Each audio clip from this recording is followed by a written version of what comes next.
Welcome to Pinvest.TV, India's first real estate channel. Let's dive into latest property news from international market. China is planning to reduce mortgage interest rates on up to $5.3 trillion worth of loans in 2 phases, aiming to lower borrowing costs for millions of families while mitigating the impact on banks' profits. Financial regulators have suggested a reduction of about 80 basis points on existing mortgages.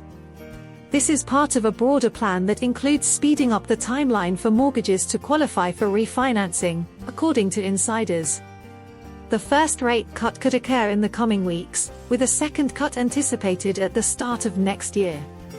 The proposal, still awaiting approval from top leadership, is expected to apply to both first and second homes, according to 2 sources. In China, mortgage rates are closely regulated, with banks adhering to benchmarks set by financial regulators. The National Financial Regulatory Administration has yet to comment on the matter. Chinese regulators are attempting to balance reviving the struggling property market and economy while protecting the $66 trillion financial system. A steep reduction in rates could pressure banks further, whose profit margins have already dropped to a record low of 1.54% by the end of June, below the 1.8% level considered necessary for sustainable profitability. Last week, Bloomberg reported that authorities were considering allowing homeowners to renegotiate terms with their current lenders before January, the usual time for banks to reprice mortgages. For the first time since the global financial crisis, homeowners would also be able to refinance with a different bank. Analysts from China International Capital Corp and Jefferies Financial Group had previously predicted that mortgage rates in some cities could decline by as much as 100 bps.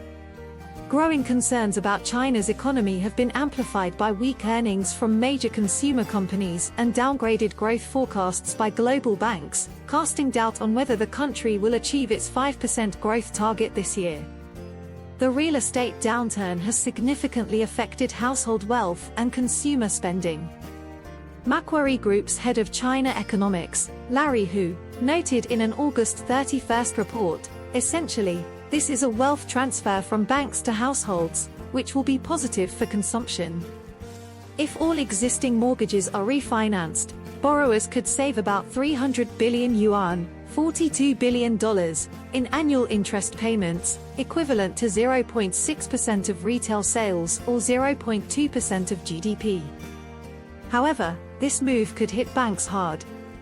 Citigroup estimates that the potential rate cuts could cause an 8 BP margin contraction next year, leading to a 6.4% hit to earnings.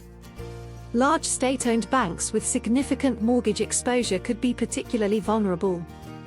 The average interest rate on existing mortgages was around 4.27% at the end of 2023, compared to the record low of 3.45% for newly issued home loans.